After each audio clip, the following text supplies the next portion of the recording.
Sean todos bienvenidos una vez más a este fascinante estudio del libro de Apocalipsis. Damos gracias al Señor de que usted nos siga a través de este medio con el único propósito de que usted sea edificado más y más en su bendita palabra y que el Señor sea glorificado a través de todas las enseñanzas que podemos extraer en este bendito libro.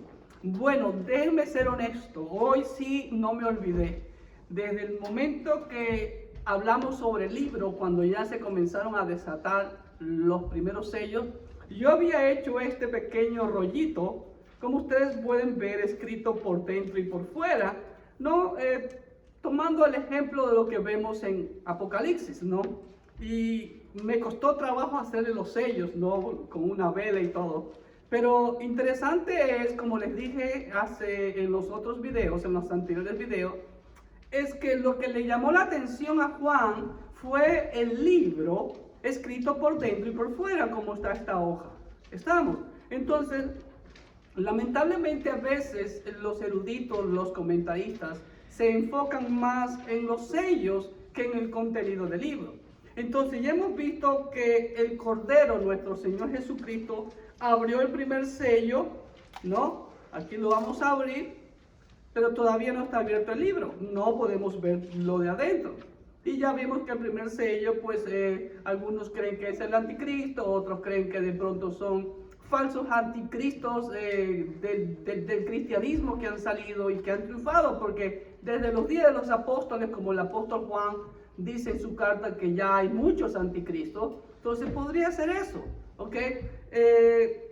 Después se abrió el segundo sello, que era la guerra, hambre, el tercer sello, el cuarto sello, el quinto sello eran las almas debajo del altar, ¿ok? Y ahora después el sexto sello de un gran terremoto y hay una anarquía, un caos total, pero como ustedes pueden ver, hemos abierto 6 sellos, pero aún el libro no lo podemos leer, porque falta el séptimo sello.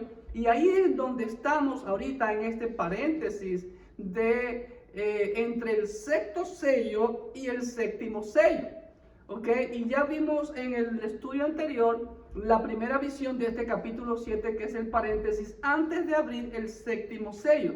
Y vimos el número de los 144,000 sellados en nuestro estudio anterior. Y hoy nos toca escudriñar los versículos 9 al 17 de este capítulo 7, que también es otra visión y es un pasaje que, como siempre les he dicho, los receptores primarios del libro de Apocalipsis fueron los hermanos de finales del primer siglo. Recuerde que el Señor le da la orden a Juan de que tiene que escribirle a todas estas iglesias.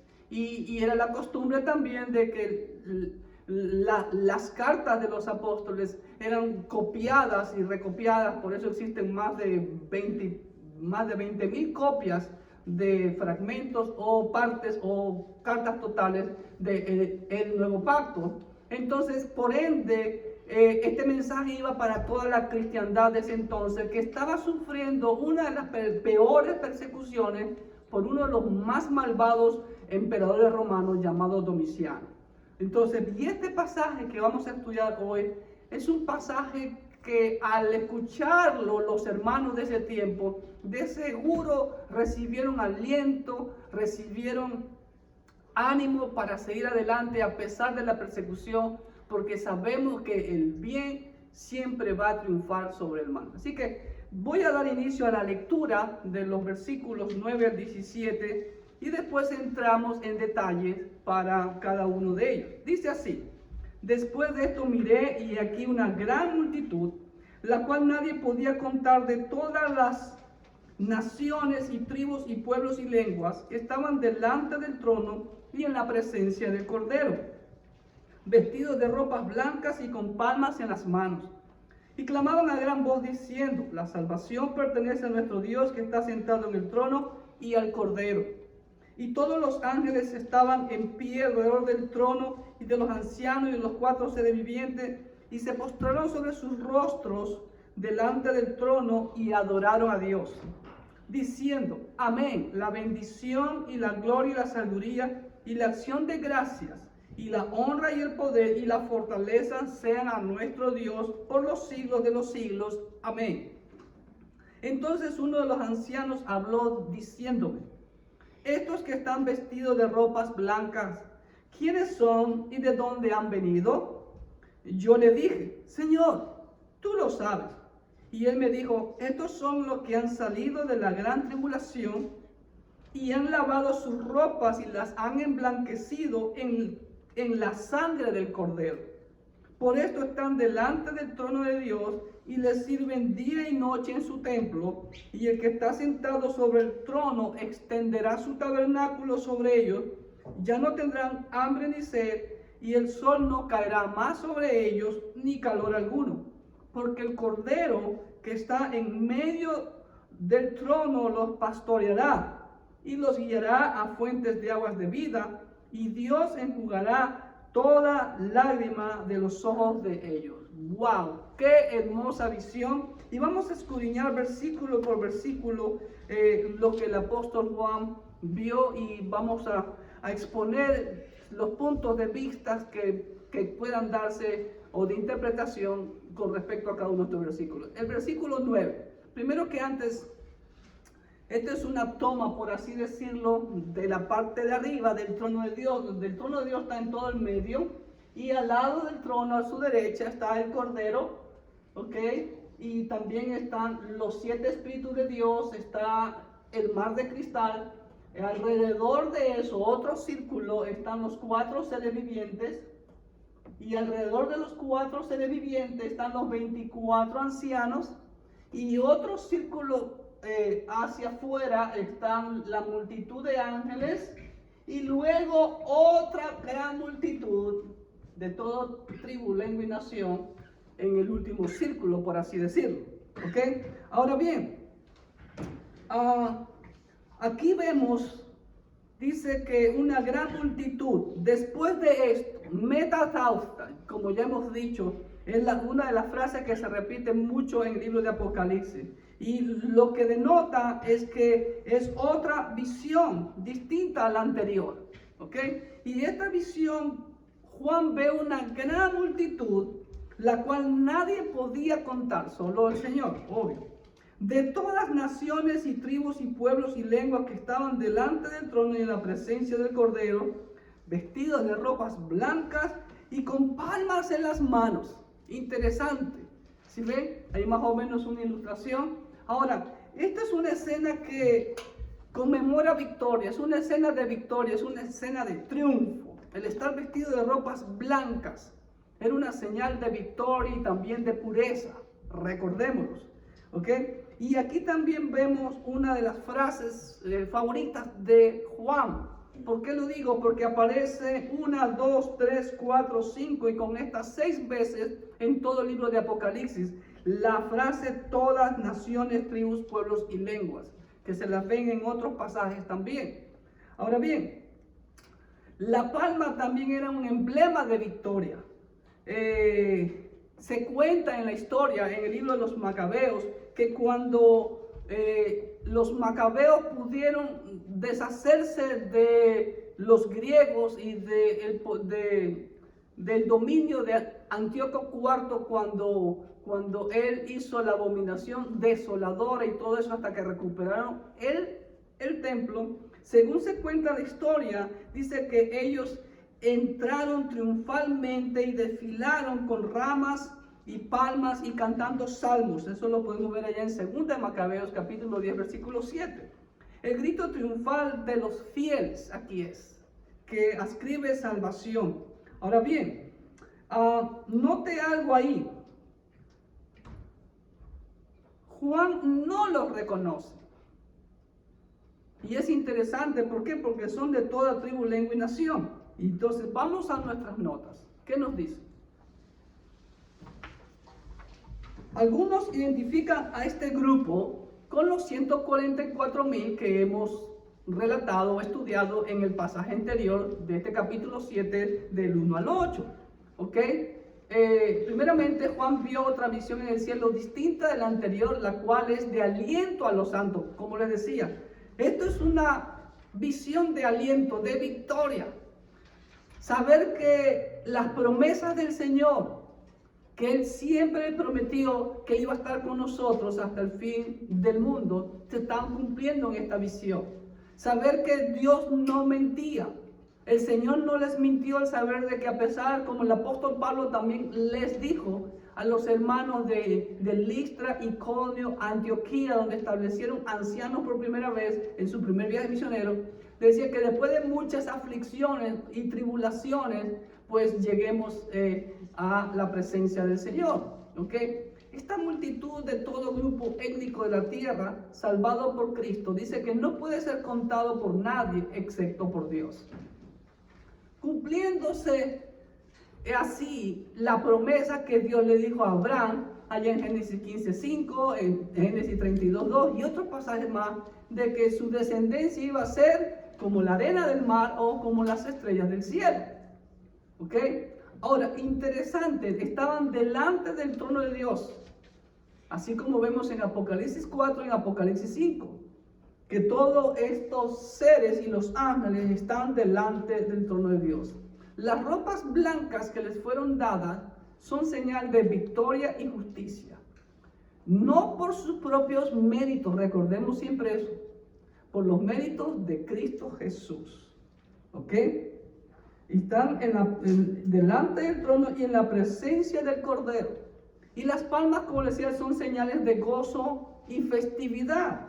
Y de hecho, si nosotros también vemos, somos muy estudiosos del antiguo pacto, de las 7 fiestas que decretó Jehová, las fiestas de Jehová, la última fiesta es la fiesta de los tabernáculos. ¿Y qué es lo que se usa en la fiesta de los tabernáculos? Se usan ramas de palmeras, ramas de árbol, ¿no? Que es la última de las 7 fiestas que creemos que coincide con el gobierno milenial de Cristo aquí en la tierra.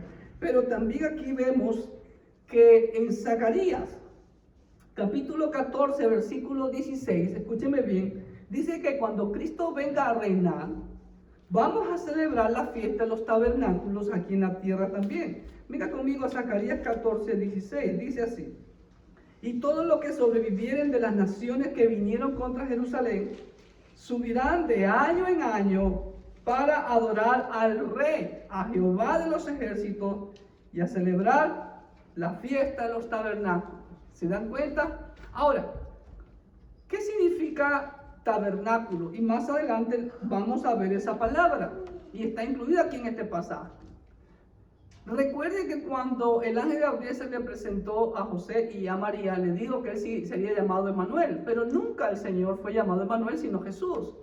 Ahora, Emmanuel es un título que significa Dios con nosotros, significa Dios habitando con su pueblo, así como cuando Dios habitó con ellos en el tabernáculo y después en el templo, el cual era la presencia, significaba la presencia de Dios. Cuando se inauguró el tabernáculo, recordemos que la gloria Shekinah de Dios cayó sobre ellos. Y la palabra Shekinah viene de Sheken, que es habitar en el idioma hebreo. Entonces, Dios habitando con su pueblo. Es lo que vemos aquí también en el milenio, los que creemos en el milenio, y después por la eternidad. ¿Ok? Entonces, otro aspecto más de este versículo 9. Tengo 2 puntos. Ahora, el punto B, como les decía hace un momento, está confundido con el punto A. Algunos identifican a este grupo con los 144,000 que ya vimos en los primeros 8 versículos. Porque algunos se preguntan, bueno, ¿quiénes son este grupo incontables de personas? Otros estudiosos lo relacionan con los mártires del 5º sello. Otros lo relacionan con la esposa y los ejércitos celestiales del Cordero allá en las bodas del Cordero en Apocalipsis 19 y la segunda venida de Cristo. Otros creen que son todos los mártires durante un determinado tiempo o periodo en la historia. Otros creen que son los arrebatados de la iglesia, ya sean los muertos como los vivos, antes de que inicie la gran tribulación. con la apertura del séptimo sello. Algunos creen que el séptimo sello es que abre la gran tribulación, porque el séptimo sello, como ya lo he mencionado, abre los 7 juicios de las 7 trompetas y también los 7 juicios de las copas de la ira de Dios. Tal como y se apoyan en Primera de Tesalonicenses 4, del 14 al 17, un pasaje que es muy familiar para todos nosotros. Dice así, por Primera de Tesalonicenses 4, 14 al 17, dice: porque si creemos que Jesús murió y resucitó, así también traerá Dios con Jesús a los que durmieron en él. Por lo cual os decimos esto en palabra del Señor, que nosotros que vivimos, que habremos quedado hasta la venida del Señor, no precederemos a los que durmieron. Porque el Señor mismo, con voz de mando, con voz de arcángel y con trompeta de Dios, descenderá del cielo. Y los muertos en Cristo resucitarán primero. Luego nosotros, los que vivimos, los que hayamos quedado, seremos arrebatados juntamente con ellos en las nubes para recibir al Señor en el aire, y así estaremos siempre con el Señor. Así que, bueno, es difícil determinar si son los arrebatados antes de que empiece la gran tribulación o son los mártires del quinto sello. Cada quien es libre de inclinarse a cualquier interpretación. Siempre le he dicho, podría ser. ¿Ok?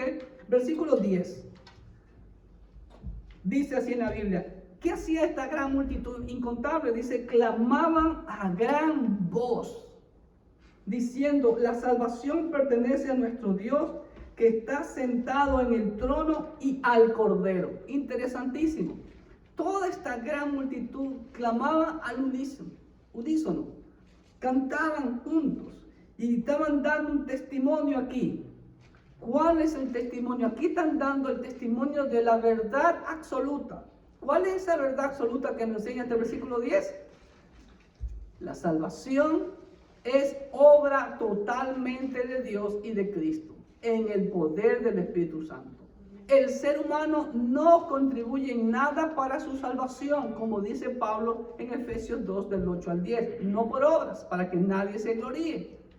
Desde el antiguo pacto vemos que siempre la salvación o la justificación ha sido por la fe, como la primera mención que vemos, Abel, por fe, ofreció los primogénitos, lo mejor de lo mejor, como dice el autor a los Hebreos capítulo 11. Y de ahí toda esa serie de héroes de la fe. Y el padre de todos nosotros, Abraham, dice que fue justificado cuando creyó a Dios. Y después vino la circuncisión. ¿Ok? Ahora, este es otro versículo que prueba la Trinidad. Mire aquí el versículo 10. Clamaban a gran voz diciendo: la salvación pertenece a nuestro Dios, que está sentado en el trono, y al Cordero. Y como ya vimos, ahí estaba el Espíritu Santo también. Los 7 espíritus es la plenitud, el pleró, como dice en griego, del Espíritu Santo. Y también aquí que nos muestra este versículo 10, nos muestra el modelo de nuestras alabanzas, que exalten a Dios, no al hombre. ¿Ok? Porque es triste de que a veces vemos canciones que exaltan al hombre o canciones como arrebato, etcétera, etcétera, etcétera. No, aquí vemos que ellos clamaban diciendo: la salvación pertenece a nuestro Dios, que está sentado en el trono, y al Cordero. Toda alabanza debe de ser dirigida a nuestro Dios. De hecho, para Él es la alabanza únicamente. No es para usted, mi hermano, mi hermana. Y debe siempre glorificar y exaltar al Señor. Amén.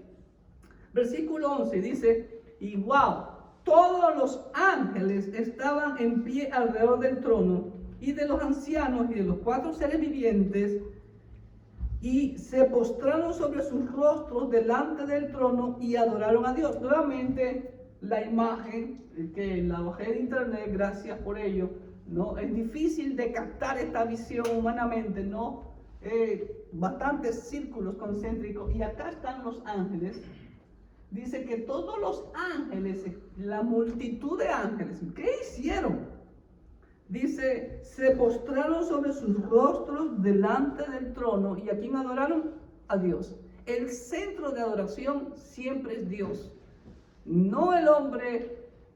Quien importa es Dios, no yo, como dijo Juan el Bautista. Que Cristo crezca y nosotros menguemos. Y esa debe ser nuestra actitud también, hoy y siempre.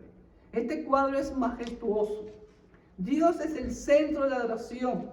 Él está rodeado de los seres vivientes, los ancianos, los ángeles, las multitudes de toda etnia de la tierra. ¿Ok?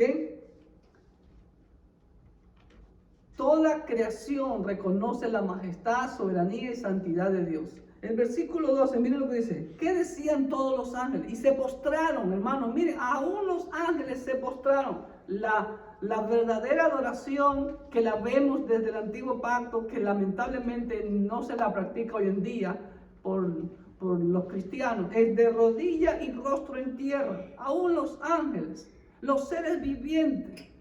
Imagínense. Los seres celestiales más grandes hacen eso, ¿por qué nosotros no? Estamos. Dice que, ¿qué hacían? Dice, estos ángeles postrados, adorando, diciendo, amén, la bendición y la gloria y la sabiduría y la acción de gracias y la honra y el poder y la fortaleza sean a nuestro Dios por los siglos de los siglos. Amén. Nuevamente, el foco de adoración no son los seres vivientes, es el Señor en el trono y el Cordero. ¿Ok? Ahora, estos ángeles dan 7 atributos únicos de Dios. Los ángeles agregan la plenitud de Dios en 7 atributos únicos de Él.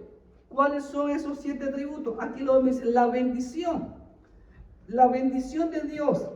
Y toda la creación de Dios debe de estarle bendiciendo siempre por su bondad en la creación y en la redención. Y en todo lo que Dios es. Fuimos creados para bendecir a nuestro Dios. Porque Él nos bendice incontablemente. Cada segundo es una bendición. El hecho que estemos vivos es una bendición. ¿Cuál otro atributo? Dice la gloria. Él es el único Rey de Reyes y Señor de Señores. Por tanto, a Él se debe dar siempre la gloria. No ningún hombre, ninguna institución, solamente a Él sea toda la gloria. Otro atributo, la sabiduría. Dios es la fuente de la verdad. Dios es la fuente de la sabiduría. En el primer versículo de Génesis 1:1 vemos la frase en el principio. Y es interesante que esa frase en nuestro idioma español o en inglés consta de 3 palabras, cuando en hebreo es una sola palabra, que es el nombre del libro que nosotros le llamamos Génesis. Es Bereshit. Pero la palabra Bereshit tiene muchas raíces y solamente me voy a enfocar en una de ellas, que es la palabra Rosh. Y la palabra Rosh en hebreo es cabeza. ¿Y qué hay en la cabeza? El cerebro, la inteligencia, la sabiduría. Entonces, desde el primer versículo me está diciendo que yo fui creado por ese ser infinito en sabiduría que es Dios. ¡Wow! Como dice el doctor Kenham, qué maravilloso ser cristiano. Amén. ¿Qué más? Otro atributo, acción de gracias. Él es el dador de la salvación, el dador de la vida. Por Él estamos aquí, a Él le debemos todo y en todo. ¿Ok? Por eso el salmista dice en el Salmo 103:2, bendice alma mía al Señor y no olvides ninguno de sus beneficios, mi hermano. Lamentablemente nosotros los seres humanos somos rápidos para olvidar las bondades de Dios y las bondades de las personas que nos hacen a nuestra vida. Pero somos rápidos para recordar lo malo que nos hagan las personas. Dios no hace nada malo. ¿Ok? Pero el salmista dice, no olvides ninguno de sus beneficios. Por eso cuando damos acción de gracia, pues podemos quedarnos hasta el amanecer, hasta el otro día, dando tantas gracias por esto al Señor. Amén. El famoso Shakespeare. Miren lo que decía Shakespeare.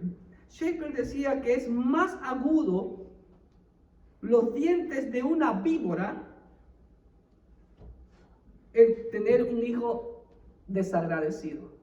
O sea, no hay nada más agudo que tener un hijo malagradecido. Dice, es peor que los dientes de una víbora. Y dice también Shakespeare, debemos asegurarnos de no ser nunca culpables del más feo, y escuche lo que dice el doctor Barclay, y del más feo y desgraciado de los vicios, que es la ingratitud. Es triste, es verdad. Hoy en día lo vemos, aún dentro de la iglesia, hay que decirlo, es triste la realidad. ¿Por qué? Porque como el Señor dijo, el amor de muchos se enfriará. Y uno sirve y sirve a las personas y a pesar de eso le hablan mal. Dios bendice a la persona que está sufriendo esos malagradecimientos, porque la Biblia dice, bienaventurados sois si por mi causa os vituperaréis.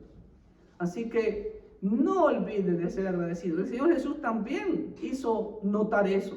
Cuando sanó a los 10 leprosos, todos salieron corriendo y solo uno regresó. ¿Y ese uno de dónde era? De la chusma de los samaritanos para los judíos. Pero él fue el único que volvió y dio gracia y él fue el único salvo. Por eso se ve, porque fue agradecido con el Señor. ¿Amén? Así que nunca, recordemos lo que dice el doctor Barclay aquí, el más feo de los vicios y desgraciado, fuerte, es la ingratitud. Seamos siempre gratos con las personas que nos bendicen y por supuesto con nuestro todopoderoso Dios. El otro atributo, honor. Solo Él se merece todo el honor, la gloria y la honra. No ningún siervo. Porque nosotros no hacemos nada sin Él. No somos absolutamente nada sin Él. Por Él y para Él lo que somos. El otro atributo, poder. El poder se manifiesta en su creación. ¿Cómo es posible que vivimos en un universo que es una licuadora y hay un perfecto orden? Y ningún planeta, sistema solar, galaxia, constelación se estrella contra otro. Eso es poder. Y se necesita tener más fe para no creer en Dios que en el Big Bang o en la gran explosión o en la evolución. Y por último, el otro atributo, fuerza. La fuerza que el Señor nos da para seguir adelante a pesar de los problemas, las aflicciones, las tribulaciones que encontremos en este caminar. ¿Por qué? Porque vivimos en un terreno enemigo. Y el Señor es el que da la fuerza. Y muchas veces decimos ese versículo, todo lo puedo en Cristo que me fortalece. Pero una cosa es decirlo, otra cosa es experimentarlo, vivirlo. En las circunstancias más duras es ahí donde tenemos que realmente apropiarnos y decir, sí, todo lo puedo en Cristo que me fortalece. Voy a seguir adelante, no voy a desmayar mi fe, voy a seguir enfocado en Cristo, así como lo hacía el apóstol Pablo, etcétera, etcétera. ¿Ok? Ahora, esta escena contrasta grandemente con la rebeldía en la tierra que vimos en capítulo 6, versículo 15-16, que decía, y los reyes de la tierra, y los grandes, y los ricos, los capitanes, los poderosos, y todo siervo, y todo libre, se escondieron en las cuevas y entre las peñas de los montes, y decían a los montes y a las peñas, caigan sobre nosotros, y escóndenos del rostro de aquel que está sentado sobre el trono y de la ira del Cordero. Es triste que el ser humano siga teniendo la actitud de Adán, esconderse de Dios. Pero nadie se puede esconder de Dios, mi querido amigo, hermano que nos está viendo. Lo maravilloso es para nosotros saber que Dios siempre está con nosotros, y eso es un aliciente para nosotros, saber que Él siempre está con nosotros. Así que pues demos honra siempre al Señor por Él. Versículo 13. Dice así. Aquí vemos algo interesante. Entonces dice, miren a la ilustración. Uno de los ancianos habló diciéndome, estos que están vestidos de ropas blancas, ¿quiénes son y de dónde han venido? Si usted escudriña bien este pasaje, usted dice, bueno, esto es absurdo. que el anciano que está allá en el cielo, que es parte del trono de Dios, de la corte de Dios, y viene este hombre terrenal, ¿no? Que Dios le ha dado el privilegio de que suba al cielo para que vea todo eso, que le pregunte ese anciano a él. Pero todo esto tiene un propósito, es lo que se llama una pregunta retórica. Uno de los ancianos le hace una pregunta retórica con el propósito de que Juan le diga lo que esperaba escuchar. No lo sé, dímelo tú. O sea, como quien dice, Juan, tienes que preguntarme quiénes son estos. Porque recuerden lo que le acabo de decir, Juan no lo reconoció. Pero en el quinto sello sí reconoció, dice, vi las almas de los que fueron muertos por causa de la palabra de Dios y por el testimonio que tenían. Entonces aquí vemos que usa una pregunta retórica, como ya hemos visto, es muy común entre los maestros judíos, Pablo la usa también, ¿no? Y la literatura apocalíptica también, debido posiblemente al asombro de Juan de ver y no reconocer a esta gran multitud de personas de todas las etnias del mundo. Eso de hacer una pregunta también lo vemos en el Antiguo Pacto. Como digo, es una figura de dicción que se usa también en el Antiguo Pacto, como por ejemplo en Daniel. Daniel capítulo 8, 13 y 14. El ángel creo que le pregunta, permítanme, 8, 13 y 14 dice así. Entonces oía un santo que hablaba y otro de los santos preguntó a aquel que hablaba, ¿hasta cuándo durará la visión del continuo sacrificio y la prevaricación asoladora, entregando el santuario y el ejército para ser pisoteados? Entonces se ve, un ángel le hace pregunta al otro ángel, ¿con qué propósito? Para que Daniel escuchara. Y aconteció que, y él dijo, hasta 2300 tardes y mañanas, luego el santuario será purificado. Y en capítulo 12, versículos 6 y 7 también vemos lo mismo. Dice así, y dijo uno al varón vestido de lino que estaba sobre las aguas del río, ¿cuándo será el fin de estas maravillas? Y ve, el un ángel al otro ángel. Y oía el varón vestido de lino que estaba sobre las aguas del río, el cual alzó su diestra y su siniestra al cielo, y juró por el que vive por los siglos, que será por tiempos y la mitad de un tiempo, y cuando se acabe la dispersión del poder del pueblo santo, todas estas cosas serán cumplidas. ¿Con qué propósito se hacen esas preguntas? Es para que el siervo de Dios que está recibiendo la visión entienda. Entonces, es lo que hace aquí el anciano. Dios lo usa para que le haga entender a Juan sobre esta gran multitud que él no lo reconocía. Versículo 14. Dice, y yo le dije, Señor, tú lo sabes, ¿sí ve? Y el anciano respondió, estos son, escuche bien, los que han salido de la gran tribulación y han lavado sus ropas y las han emblanquecido en la sangre del Cordero. Ok, vamos a ir yendo por parte. Nuevamente Juan reconoce que él no lo sabe, obvio, él es un terrenal y fue invitado a que vaya al cielo para ver lo que va a pasar en el futuro. Entonces, y le dice claramente, tú lo sabes, es obvio, tú lo sabes. Y eso era lo que esperaba el anciano, ¿ok? Y el anciano le responde, estos son los que han salido de la gran tribulación. Ok, aquí esa frase trae algunas interpretaciones. Así que vamos a ver aquí en nuestra hoja las notas. La respuesta de Juan, como dice Sweet, es una confesión de ignorancia y una petición de información. No de plena confianza como sus audiciones en Juan 21 del 15 al 17, ¿no? El pasaje donde el Señor, él estaba escuchando cuando el Señor le dice a Pedro, ¿tú me amas? Y Pedro dice, Señor, sí me ama, apacienta mis corderos, apacienta mi rebaño, etcétera, etcétera. El anciano afirma que este grupo son personas que pasarían la gran tribulación escatológica. Por eso Juan no las puede reconocer. ¿Ok? Algunos creen que son los que pasarían la gran tribulación. Como ya les he dicho anteriormente, hay varias posturas. La postura que está el arrebatamiento antes de la semana 70, Hay la otra postura que está del arrebatamiento en la primera parte de la semana 70, que puede ocurrir en cualquier momento de esos, después que aparezca el anticristo, de acuerdo a 2 Tesalonicenses capítulo 2 del 1 al 4. La otra postura está que el Señor viene a arrebatar su iglesia a mediados de la semana 70, y los otros que piensan que la iglesia pasará toda la gran tribulación al final de la semana 70, es arrebatada y por ahí mismo baja con el Señor. Están esas posiciones, como les digo, y cada quien es libre de inclinarse a cualquiera de ellas. Siempre he dicho, lo único seguro es que Cristo viene y que usted y yo debemos estar listos en este momento. ¿Amén? Ahora, algunos creen que no es la iglesia presente, la cual ha pasado y pasa por tribulaciones, pero no pasará la gran tribulación.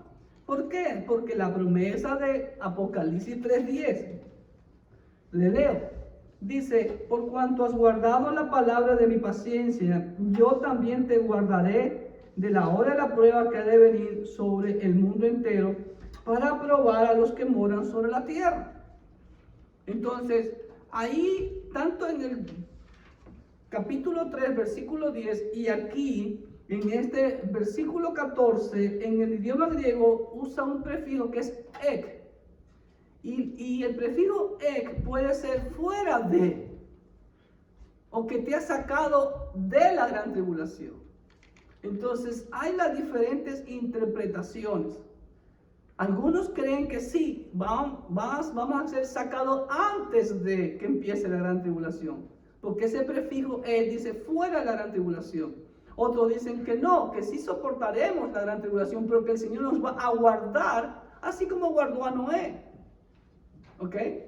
Como les digo, hay pasajes que connotan lo uno y lo otro. Por ejemplo, ahora que estamos leyendo nuevamente Génesis, vemos que cuando Dios iba a destruir Sodoma y Gomorra, Abraham le dice algo, una verdad que en la intimidad de Abraham con Dios, sabía Abraham que Dios era justo y que no iba a matar a los impíos juntamente con los justos. Entonces, el ejemplo de Lot también es otro ejemplo, que sacó a Lot antes de destruir Sodoma y Gomorra. Como digo, hay ejemplos que pudieran tomarse validando una u otra postura. ¿Ok? Ahora, lo interesante es que este grupo puso su fe en Cristo y como resultado, aquí viene algo que nos parece algo absurdo, por así decirlo, si alguien que no entiende la palabra de Dios lo lee. Dice aquí, y han lavado sus ropas y las han emblanquecido en la sangre del Cordero. A ver, un momentito. Cuando lavamos la ropa y queremos dejarlas blanquitas, ¿qué usamos? Cloro, ¿no? O un blanqueador. Pero si usamos sangre, ¿de qué color va a quedar la ropa? Roja, ¿no, verdad? Entonces, pareciera absurdo esto, pero es que todo esto lo que tiene que ver es el simbolismo o el verdadero significado de lo que quiere decir. Ahora, y tiene que entender que hace 2000 años, en tiempos de Juan, recuerde que el Imperio Romano era pagano. Y entre los romanos había las famosas religiones de misterio, y una de esas era el mitraísmo. ¿Qué era el mitraísmo, pastor? No está hablando en chino, ¿ok? El mitraísmo era la adoración al dios Mitra o al dios Sol, ¿ok? Que era muy común entre los romanos, y ya después, en el siglo IV después de Cristo, Constantino oficializó el calendario que hoy en día usamos de 7 días, pero el primer día de la semana, antes de que Constantino oficializara la semana de 7 días, porque eran 8 días la semana romana, el primer día era el sábado, pero como Constantino era adorador del dios Mitra, pasó el sábado al último día y puso el domingo primero porque era adorador del Sol Invictus Deus, el dios Mitra. ¿Ok? Y la ceremonia que hacían, escúcheme, y que en estos tiempos también yo he visto en ciertas tribus en África algo parecido a esta ceremonia del mitraísmo, era de que se hacía un hoyo, ¿no?, con una plataforma, con una tabla, y se le hacían huecos a la tabla. Se le perforaban huecos, se le hacían huecos a la tabla. Y luego se ponía el toro para ser sacrificado, y el que estaba para consagrarse al dios Mitra, estaba abajo de la tabla, no, primero estaba agachado así, y cuando estaban sacrificando al toro, toda la sangre rodaba por esa tabla y fluía por los huecos y le caía a la persona que estaba siendo, por así decirlo, ministrada, y toda esa sangre del toro caía sobre él, y después esa persona se viraba y levantaba su boca y bebía de la sangre del toro. Y de ahí salía, y él decía que ya con eso había nacido de nuevo. Entonces, cuando usted entienda esa costumbre que había en ese entonces, usted va a entender lo que quiere decir aquí el Señor. Ahora, lo que está hablando aquí es, ¿qué significa que fueron lavados con la sangre del cordero? Aquí tenemos una figura que aparece en toda la Escritura, ¿ok? La de un hombre que se ha ensuciado las ropas. Y otra cosa, una costumbre que había en esos tiempos, en los templos paganos. Ninguna persona podía entrar a un templo pagano con sus ropas sucias. Entonces es interesante cómo usted puede ver y comparar. Pero aquí la sangre de Cristo, que fueron para emblanquecer las ropas de ellos, ¿ok?, es lo que Cristo hizo por nosotros, es todo lo que Cristo hizo por nosotros, y quiere decir para nosotros toda su vida, toda su pasión, su crucifixión, su muerte y su resurrección. Eso es lo que quiere decir aquí esto, ¿ok?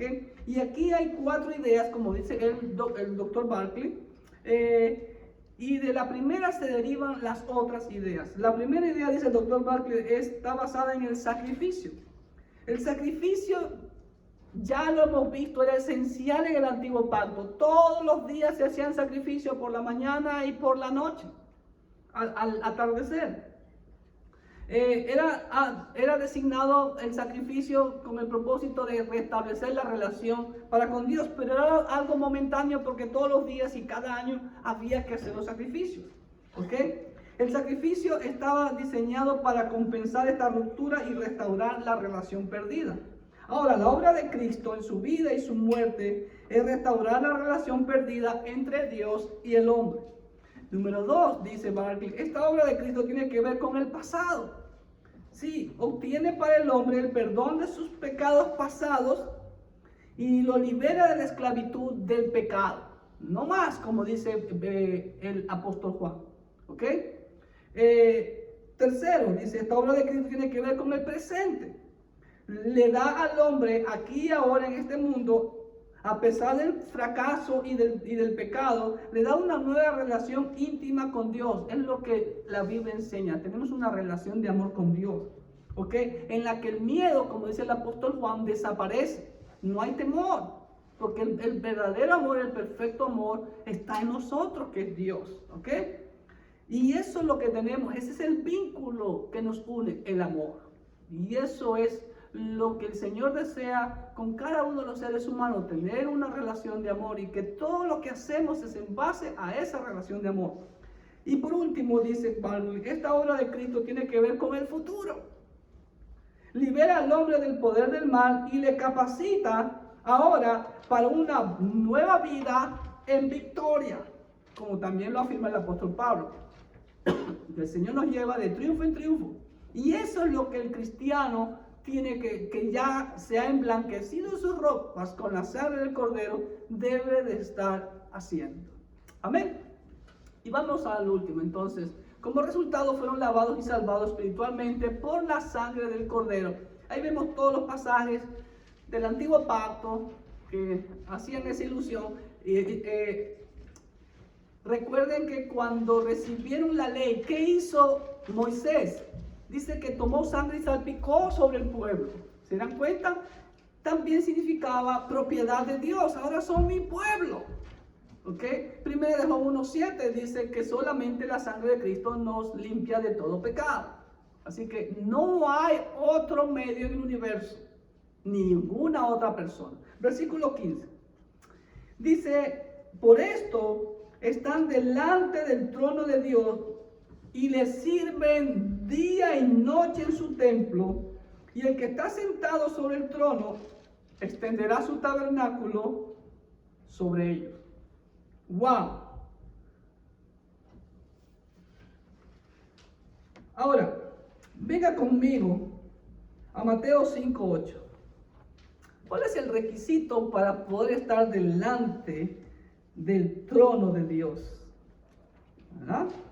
El Señor Jesús lo dijo en lo que conocemos el mensaje del monte o la bienaventuranza. Mateo 5:8 dice, bienaventurados los de limpio corazón, porque ellos verán a Dios.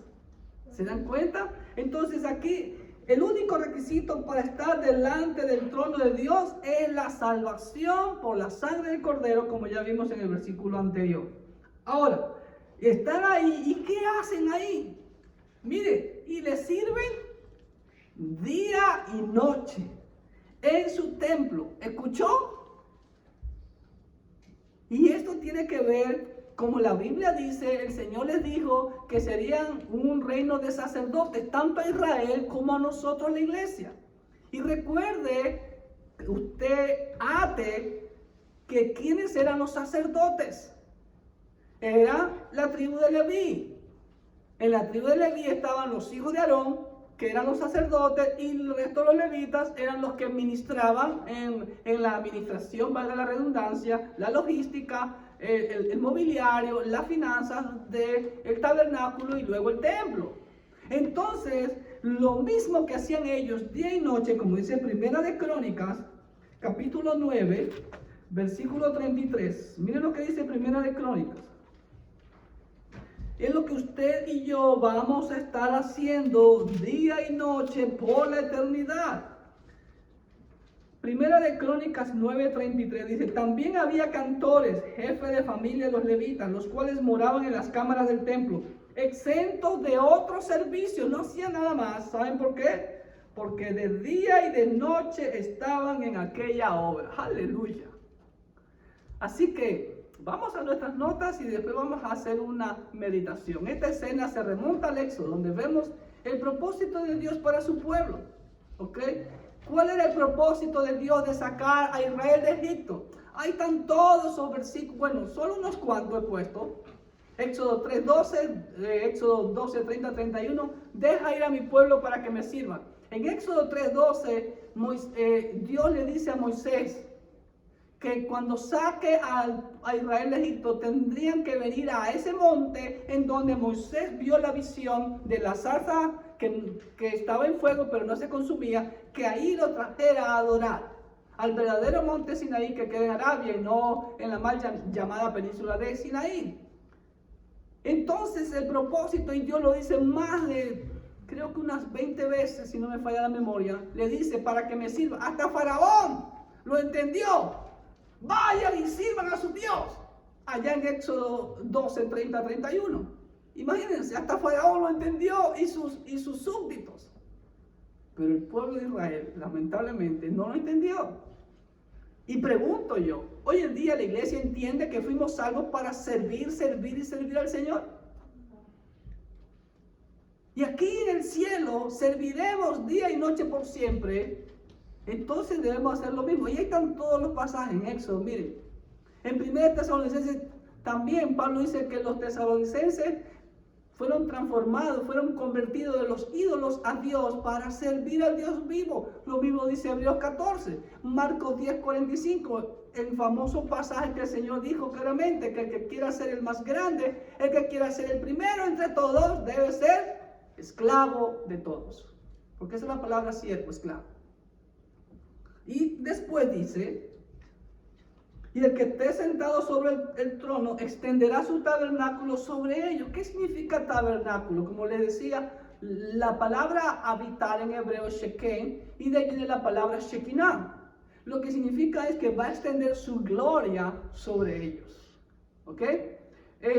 Y Dios extenderá su templo, pero no es un templo físico porque no será necesario en el cielo, porque el Dios Todopoderoso en su plenitud será el templo para todos, como lo vemos en Apocalipsis 21-22. La expresión es Dios tabernaculará. Eso es lo que quiere decir ahí, pero para nosotros esa expresión en español es media rara.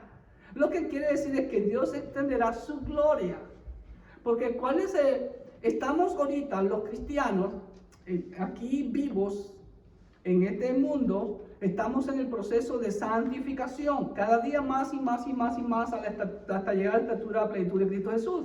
Pero una vez que estemos en la presencia del Señor, y muy pronto el último proceso es la glorificación. ¿Se da cuenta? Entonces es lo que quiere decir ahí. Y lo vemos ahí en Éxodo 24, 16, 18, cuando el Señor se manifiesta en el monte Sinaí, y otro pasaje más que por cuestión de tiempo no lo vamos a leer. Ahí los tienen ustedes en pantalla. Pero quiero hacer énfasis en el servicio. Aquí dice que servían día y noche al Señor. Mi hermano, ¿usted está sirviendo al Señor ahora? ¿Usted que es miembro de una iglesia está sirviendo al Señor? Si no está sirviendo o no le gusta servir, no sé cómo usted quiere ir al cielo. Porque aquí dice claramente que sirven día y noche en su templo. Y como ese refrán que dicen por ahí, el que no vive para servir, no sirve para vivir. Porque si nos llamamos cristianos, tenemos que hacer lo que Cristo hizo. Eso es ser cristiano. Y hago el énfasis, ser cristiano no es tener una Biblia bajo el brazo, o tener una cadena con una cruz, o tener un sticker atrás del carro, o postear bonitas cosas en las redes sociales. Ser cristiano es hacer exactamente lo que Cristo hizo. Y eso fue la orden que Él dio allá en Juan capítulo 13:15, si no me equivoco, o 15:13, siempre me confundo. Es 13:15. Porque ejemplo os he dado para que como yo os he hecho, vosotros también hagáis. Él vino a hacer la voluntad del Padre, Él vino a deshacer las obras del diablo, es decir, andar en santidad. Él vino a proclamar las buenas nuevas, lo que debemos de hacer, y Él vino a morir por nosotros. Nosotros debemos estar haciendo lo mismo. No vamos a morir por nadie porque no somos nadie para nuestra vida. Si es que mueren no salva a nadie. Pero somos instrumentos para llevar a las personas a los pies de Cristo Jesús. Y eso es lo que el Señor nos llamó a hacer. Cuando le dijo a los discípulos, venid en pos de mí y os haré pescadores de hombres. Esa es la misión que tenemos. Por eso el Señor no nos llevó al cielo el momento que lo aceptamos, porque el momento que lo aceptamos al Señor tenemos vida eterna. ¿Y porque el Señor no nos llevó en ese momento al cielo? Porque tenemos una misión que cumplir, hacer discípulos hasta lo último de la tierra. Y ese es el propósito de nuestra salvación y el propósito como iglesia. Amén. Como decía mi querido Dr. Johnson, aquí lo honro, nombrándolo, Gordon Johnson, decía, este sermoncito fue gratis. Así que bueno, ahí está el sermoncito. Versículo 16. Ya no tendrán hambre ni sed y el sol no caerá más sobre ellos ni calor alguno. ¡Wow! ¡Qué maravilloso! Esta es otra escena tomada de Isaías 49:10. Miren lo que dice Isaías 49:10.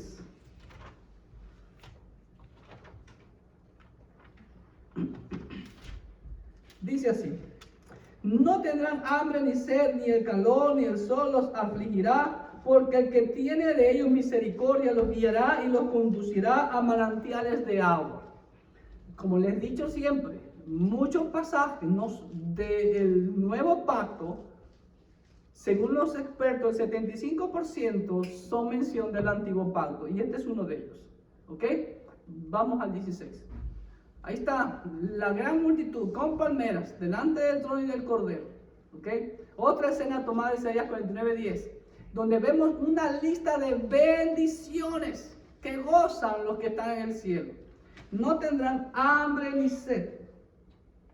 El sol no caerá más sobre ellos, ni calor alguno. Ojo lo que habla ahí. Habla de calor, ¿no? Y sed. Como que estuvieran ¿en dónde? En un desierto. ¿Saben por qué? Porque los hermanos en la antigüedad y los del primer siglo tenían que huir a los desiertos para no ser masacrados. por el delito de creer en Cristo Jesús. Serían librados del egoísmo y de la persecución que imperaba en la tierra, por la que muchos de pronto tuvieron que huir hacia los desiertos. Hermano, usted y yo hoy en día no tenemos que huir a ningún lado.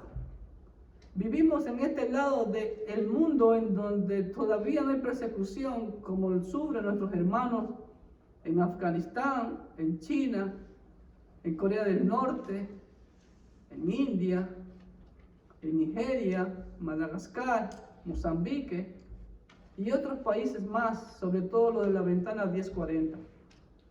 Y también en México, hermanos sufren en el sector de Chiapas. Pero hermanos, todo ese sufrimiento, al final del túnel, como podemos decir, vemos la gloria. Y eso es lo que debemos de enfocarnos. No va a haber más hambre, no va a haber más sed. Es como dice la Biblia, ¿no? Que todas las aflicciones del tiempo presente no se comparan en lo mínimo con la gloria que nos vendrá. Así es.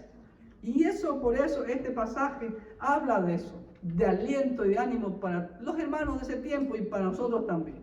¿Ok? Versículo 17. Para finalizar dice, porque el Cordero que está en medio del trono los pastoreará y los guiará a fuentes de agua de vida, y Dios enjugará toda lágrima de los ojos de ellos. ¡Wow! ¿Cómo culmina esto? ¿Con qué pasaje lo podemos comparar este versículo 17? ¿O con qué capítulo de la Biblia lo podemos comparar este versículo 17? Del capítulo 7 para finalizar. Salmo 23. Jehová mi pastor, nada me faltará. En lugares de delgados pastos me hará descansar. Junto a agua de reposo me pastoreará. Confortará mi alma. Me guiará por senda de justicia por amor de su nombre. Aunque ande en valle de sombra de muerte, no temeré mal alguno, porque tu vara y tu cayado me infundirán aliento. Aderezas mesa delante de mí en presencia de mis angustiadores. Unge mi cabeza con aceite, mi copa está rebosando. Ciertamente el bien y la misericordia me seguirán todos los días de mi vida. ¿Y qué dice aquí? Y en la casa de Jehová moraré por largos días. Leolam Baed, como dice en hebreo, por siempre y para siempre. Eso es lo que vemos en este versículo 17. ¿No? Vemos las bendiciones prometidas por Dios en el antiguo pacto. Jesús, el Cordero mediador, el único, los pastoreará, nos pastoreará. Ahí, error de secretaria, por favor. Ahí cambien la L por la L. Nos pastoreará con cuidado, con ternura y en la presencia de Dios. No habrá más llanto, va a haber risa, gozo, alegría perpetua. Ahí están muchos pasajes que hablan de ello. Entonces, para concluir, mis amados, vemos que, bueno, a diferencia de poder interpretar quién es esta gran multitud, si son los de antes de la gran tribulación, o son los 144,000, o son de los del quinto sello, o son la esposa y toda la corte celestial, indistintamente, aquí vemos una gran verdad. Las promesas de Dios se cumplen.